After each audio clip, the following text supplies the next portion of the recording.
So we're going to go ahead and move into Kenobi now. And this is going to be the one. This is going to be the one. I like this show. Do I like it a lot? No. Do I think it's making a lot of mistakes? Yes. Do I think it's as bad as a lot of Star Wars fans are saying? No. It's not that bad at all, actually. There's scenes where I'm like, yes. Like the first duel between him and Vader. Yes.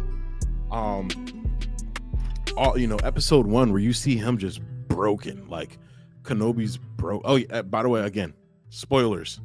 When I cut this up and chop it into clips, I'm gonna put like a spoiler sign and tag on at the beginning. So, but when you see Kenobi just broken, man, you see this guy like he's racked with guilt, from his failure of Anakin. Honestly, like he failed. Obi-Wan Kenobi failed on every single level when it comes to Anakin Skywalker. And you see that really weighing on him. Like, all those Ewan McGregor. And he looks nowhere near so this takes place 10 years before A New Hope. So Obi-Wan needs to age a lot, by A New Hope. Because Alec Guinness was, kind of old when that movie, when A New Hope came out. So Obi-Wan's going to age a lot. He's going to go through a lot of shit, I think. But seeing him deal with that guilt of failing Anakin, just in utter despair and everything, it's a Kenobi we haven't seen before. It's an Obi-Wan we haven't seen, because like I said, in episode 4, he's very much, the wise, cunning wizard. He's not like in despair. He's hopeful because he Luke's time is coming now. So. And in Clone Wars, you get the Jedi Knight, Jedi Master, Obi-Wan Kenobi, so you don't really get a despair, sorrowful, depressed Obi-Wan. And we get that here. Like even his physicality, he lost a step, in 10 years. It's been 10 years. This takes place 10 years after Revenge of the Sith. But who didn't lose it? Well, he lost a step because he didn't have the high ground, of course.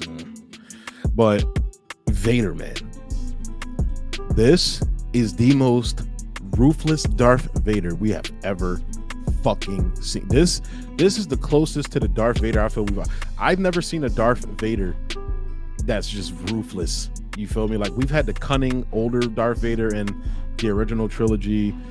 We've had shades of like the badass Vader just and Rogue One where he just wrecked shop in the hallway. I feel like every character is going to has to get a hallway. Ever since Daredevil, characters get like fight scenes in hallways now. But when he was on the hallway in that rebel ship in Rogue One, just wrecking shop, decapitating dudes, throwing them to the wall, cutting their heads off, slicing them through. That was cool. This is the ruthless Vader. Like, oh my god, this was the closest thing to what's the one game with Starkiller? What are those games called?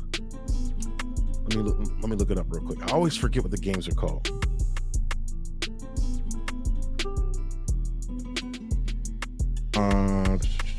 Force Unleashed. This is the closest thing to Force Unleashed Vader I think we've seen in Star Wars, before. And it's amazing to see. Like, and I was watching Comics Explain or Geek Culture Explain, Rob Jefferson. I love Rob. I love Comics Explain. I've been watching Comics Explain since my sophomore year of high school. And then now he has the Geek Culture Explained story where he talks more about the movies and everything and TV shows. So, but I know he was saying he feels Anakin, Darth Vader is nowhere near as powerful as Anakin Skywalker. I don't know about that. Because while yes, Darth Vader has limitations. Like, for example, he can't produce Force lightning because it would damage his suit. So he can't use Force lightning, things like that. And, obviously he's not as agile as he was when he had all of his limbs and when he was Anakin Skywalker, obviously. But that does force him to, become more cunning with the Force and not rely on his lightsaber, as he did when he was Anakin Skywalker. And I feel like that made him a threat to be reckoned with. And in many ways, more powerful than Anakin Skywalker. Like he's not like, and even like physically, though, like he will overpower Jedi that he hunted, like just raw strength. So I don't know. I kind of disagree with him on that, but Vader is terrifying in this show. Like when you first see him, in the full armor, not when you see him like in the back to tank in episode 1 or was it episode 2. either episode 1 or 2. I forget which one. 2. It was episode 2. The end of episode 2. You know, like not when he's in the back of the tank at the end of that episode when Obi-Wan finds out Anakin's still alive. Like when you actually see him in the suit, like about to confront Obi-Wan, like he's walking through the town, ripping people out of their homes, like killing kids, snapping necks, left them just to draw out Obi-Wan. That was the ruthless, like pure evil Vader I've always heard of that I felt we never really got. You feel me? We never really got that. Like every people he would kill on screen were usually like Imperial commanders who are just fucking dicks, and then on top of being a dick, you're a fucking moron on top of that. Like, oh, you pulled us out of hyperspace too quick, you're dead, force choke you to death, bitch. Like, you don't really care about that. But when you see him just ripping a random guy out of his house, and then his son is coming to defend his father, and you know, you throw the kid against the wall and just snap his fucking neck, like that's like, whoa. You feel me? Like it really makes you think about the redemption arc that Vader had at the end of Return of the Jedi. You're like, oh shit, this guy was kind of, he was like just beyond, he was a super dick. Oh my god. So but just seeing that conflict, you know, between the two finally, it's fucking amazing. And he's like Michael Myers in this show. Like there's this, you know, the scene in episode 3 where he finally confronts Obi-Wan, and Obi-Wan is just running from him to keep him away from Leia. We'll get to Leia. We'll get to that. And you just see the lights from his suit appear out of the darkness, like the silhouette and everything. It's fucking amazing. It's amazing. Now, we have to get into some of my dislikes of this show. And a lot of my dislikes comes with the canon characters and legacy characters. We'll start with Princess Leia. There was no need for Princess Leia to be in the show. I wholeheartedly believe that. There's so many, so they're basically using her as the MacGuffin to get Obi-Wan off-world, to get him off of Tatooine, basically. That didn't need to happen. You didn't need Princess Leia to do that. There's so many other things, you know, you could have used to get him off-world. And I know you can't do Maul necessarily. See, I don't know though. Yeah, no, you can't do Maul. And this is the problem you have when it comes to Star Wars canon. So in Star Wars Rebels, Maul has a vision because of some things that happen in the show, but he basically has a vision that Obi-Wan Kenobi is still alive.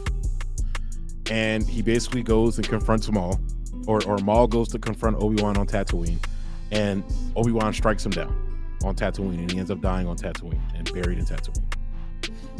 Now, the scene where Maul has the vision, he's like, he's still alive. How is he still alive? Now, Maul could be, and you wouldn't be wrong in assuming that he's referencing Order 66, that, oh, Obi-Wan died in Order 66 with the rest of the Jedi. Cool. Or he could be referencing something that happened 10 years earlier. You know, he interacted with Kenobi, found out he was alive, and something happened. They had a duel where he thought Obi-Wan died, and Obi-Wan didn't die. Boom. A lot of purists, you know, canon people will be pissed off about that, but hey, who knows? And I don't read everything canon, so let me know if I'm tripping on anything about Maul, you know. But yeah, so, but seeing him and Vader, because I would have preferred Maul over Vader personally, but I was like, man, I wish we could get Maul. But seeing Vader in this show, man, how ruthless he is amazing. But with Leia, she did not have to be in the show. Her being in the show has created a lot of inconsistencies in terms of canon, and in many ways has fucked up canon. So now, you know, that scene where Leia's like, help me, Obi-Wan Kenobi. So are we to assume that she just thought of Obi-Wan as Ben Kenobi, and that's why, like, the name Obi-Wan Kenobi, you feel me? Because she didn't, like, she was like, I'm looking for a Jedi Obi-Wan Kenobi in A New Hope. So it's like, okay, so she knows a Ben Kenobi, like, with, you feel me? And then it's just it creates problems. It creates problems that you didn't have to create, basically. Like, there's so many other things. Like, they could have used the Jedi. So there was a Jedi that came on Tatooine, a Jedi that was on Tatooine. He ended up getting drawn out by the Inquisitors, which we're going to get to in a minute. He gets drawn out by the Inquisitors and reveals himself, and he ends up going on a run on Tatooine. He sees Obi-Wan in town and follows him out of town and asks Obi-Wan for help, and Obi-Wan turns him away. Run, hide. There's no Jedi no more. My name is Ben. I'm not Obi-Wan. Go away, basically. That Jedi ends up getting killed later on, but they could have used him as a way to say, hey, this Jedi Master has been captured or needs your help or whatever, or something else. There could have been plenty of other, or just use Bail Organa. So Bail Organa is the guy, he calls Obi-Wan first. Obi-Wan says, I can't help you. And then Bail's like, fuck that. You're going to help me. He goes to see him in person and tell him, yo, you need to do this. Like, it could have been Bail Organa got kidnapped, something else. You did not have to use Leia. I don't know why they used Leia to create this problem. That's like, oh my God, why did you guys do that? So Leia. Now let's deal with her brother Luke. So Luke has only previously to episode 5, to the extent of Luke being in the show, you just saw Obi-Wan watching over him. Now Owen Lars, as you saw from the trailer, he's being played by Joe Edgerton again. He's in the show talking about it and everything. They have their conflicts and everything, but Luke does not interact with Ben. He does not interact with Obi-Wan. They basically set up in episode 5 this scenario where it's possible that Luke is going to come in contact with one of the Inquisitors, Reva. Why do we have to do this? Why do we have to do this? So now you have to do these dumbass roundabout explainer, like the story group is going to have to go and clean this up with a comic book or something, like Obi-Wan erased his mind or whatever, like some dumb shit, instead of just not creating this problem in the first place. All for the sake of drumming up nostalgia. And honestly, that's where like this show doesn't understand the nostalgia fans like and the nostalgia fans don't like. And that's indicative of just Star Wars as a whole. As soon as Lucasfilm fucks up, that's when they start drawing on nostalgia again. I honestly think that's why Kenobi got greenlit, because they fucked up with the sequel trilogy, and now they're like, "Oh, look, we're bringing look, Ahsoka's back, and we're bringing back Luke and Mando and all these other legacy characters, Boba Fett." It's like, how about you just get it right the first time, so you don't have to continue to fuck up canon. Now let's get to the Inquisitors. I knew the Inquisitor wasn't dead. The fact that people made such a big deal about the Inquisitor getting stabbed lets me know that A, you guys don't watch TV shows outside of Star Wars, and like you're being utterly ridiculous. Dude, Darth Vader got dumped into lava and survived. This guy got stabbed in his stomach, okay? One of his stomachs, because the Inquisitor's race has 2 stomachs, but regardless, whatever.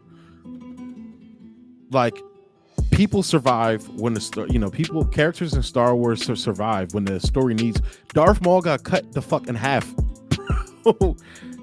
So when the story demands it, or when popularity demands it, they bring characters back regardless of how they died. Like, they're going to bring back Mace Windu soon, probably too, because fans have been clamoring for that for years.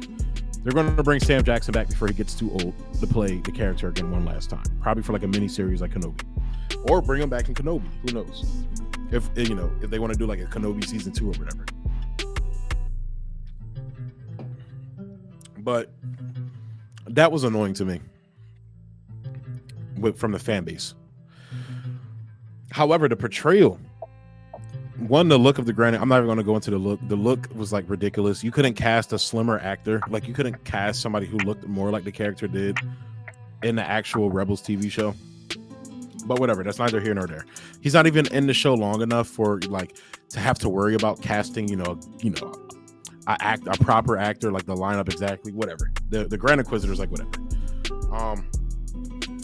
Now you have I think it's the 4th brother that's in it, and he's played by Sung Kang, I think that's his name. The guy from Han from Fast and Furious.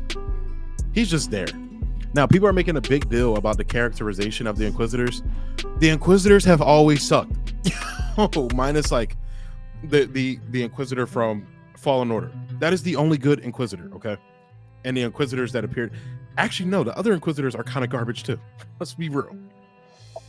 So the fact that everybody's making this big stink, over the Inquisitors, they're not character. They've always fucking sucked.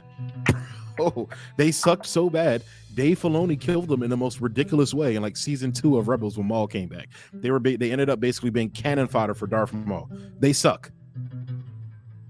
They've always sucked for the most part. They've always sucked. So I wasn't too drawn aback from that. But Reva actually was an Inquisitor with a dope storyline. The problem with Reva is obviously, you know, the off-camera stuff of Moses Ingram and everything going down with that. I'm not even going to touch that. But also the fact that you probably could have sidestepped a lot of that if you would have written the character better, and in terms of how you doled out her story throughout the season. They literally waited till the episode before the last episode to give you this character's motivation. So everything you see previously to the second to last episode previously isn't contextualized. And that's not the fault of the audience. That is the fault of the writer. You cannot have a character without purpose. It's just ridiculous. And everybody's like, well, you can assume that the kids at the beginning of the show, you know, the little one, the little black girl was no, you can't. Bro, because then Star Wars would be the main people that would be like, well, why did you expect that to be her? It's like, dude, because her story is amazing. She basically witnessed Anakin Skywalker kill younglings. She was one of the younglings he almost killed. That would have been you know, something to know and have that bridge, you know, that relationship between her and Obi-Wan bridged earlier. And another thing the show suffers from, why is it only 6 episodes? Dude, Disney, you are doing television. You can take as long as you want to tell the story. That's what's so weird. Same thing with Falcon and Winter Soldier. Like, you guys literally can take as long as you want. Like, I felt like WandaVision had the like almost perfect runtime. I think WandaVision could have had more time as well. But why are you condensing Obi-Wan to 6? Why couldn't you do like 8, 9, maybe even 10? I think Obi-Wan needed like 10 or 12 episodes, honestly, so you can really flesh things out and get into this character, because a lot of this shit was rushed. A lot of these things are just rushed, honestly. Within the show was rushed, and it's sad to see, because there's an amazing show in there with Obi-Wan. You know, Dylan, you know, like I said, the emotional things Obi-Wan is going through, the mental, you know, his mentality of like having to live with his complete and utter failure when it came to Anakin and everything that went down in Revenge of the Sith. Like that's like 4 or 5 episodes right there. They haven't even touched the Qui-Gon stuff yet. And fans are gonna be pissed by that, because they're gonna do it in a rushed way, because this is the last episode. Unless we're getting a season 2, or unless the rumor that there's actually more Obi-Wan episodes, like it's like 2 or 3 more episodes. Okay, fine, cool. But if next week is the last episode, fans are gonna be pissed, okay? Because again, the way you wrote this character, you wrote these things like the 4th episode was the most boring episode ever, and then they followed up with episode 5 that was dope. Episode 5 was really good. You know, there were some logical things that didn't make sense, like, Reva, why didn't you just walk up in the first place and cut the fucking door open with your lightsaber? Like, took you that long to figure that out, shorty? You know, other things like Leia was kind of annoying in that episode. Kumail Nanjiani, stop casting him and stuff, okay? Like, I like he played his character good in Eternals. I found his character kind of annoying in Eternals too. But like, stop. He doesn't fit in Star Wars. I don't know why they casted him in this, aside from him. Oh, people thought he was funny in Eternals, so we're gonna put him in here. Ha. Like, no.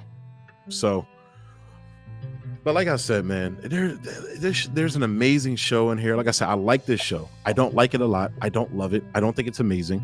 I like it. And that's a shame, because this show had the potential to be amazing, giving the subject matter and all of this. There's rich material there, and they constrained themselves with canon by using legacy characters. You know, Vader, obviously you have to use Vader. I personally would have preferred Maul. I know a lot of the canon people, there's the people who abide by canon like it's the fucking Bible. Like, you can't. I know they would have been pissed. I want to see it. I would have, preferred Maul, but the Vader they gave us was fucking amazing. But you didn't give us enough of it, dude. When he thinks Reva failed him, and he comes through that fucking hallway and lifts her up, and I'm like, dude, this is the Vader I've been fucking waiting for, dude. And then the fight between him and dude, bruh, nigga, the fight between him and Vader, dude. Oh, or between Reva and Vader. Oh my god, dude. Like he didn't even pop his own. He said, "Yo, you're so minuscule to me. I'm not even going to use my fucking lightsaber on you. Matter of fact, here, give me yours. I'm gonna break this shit in half, and you're going to fight me with yours. You want to take your shot? Go ahead, take your shot." And he's, oh my god, dude. Oh my god. This is the Vader, the vindictive, like just maniacal, calculated Vader that I've been waiting to see. And then the Anakin flashbacks was a great highlight with this episode. Like he's come full circle. You feel me? Like he's learned some of Obi-Wan's lessons that Obi-Wan was talking about, but not fully. And that is why he's Vader. That's why he's Vader. So, but I'm going to go ahead and, just say that I like this episode, this show, but I don't love it. I'm looking forward to the final episode. I'll do a review of it. I might do a live stream about it. We'll see. But yeah, so much more they could be doing with they could have done with the show, and to me, it was a missed opportunity. So I'm gonna go ahead and close the reviews out there, though. That is the last review that I'm going to be doing.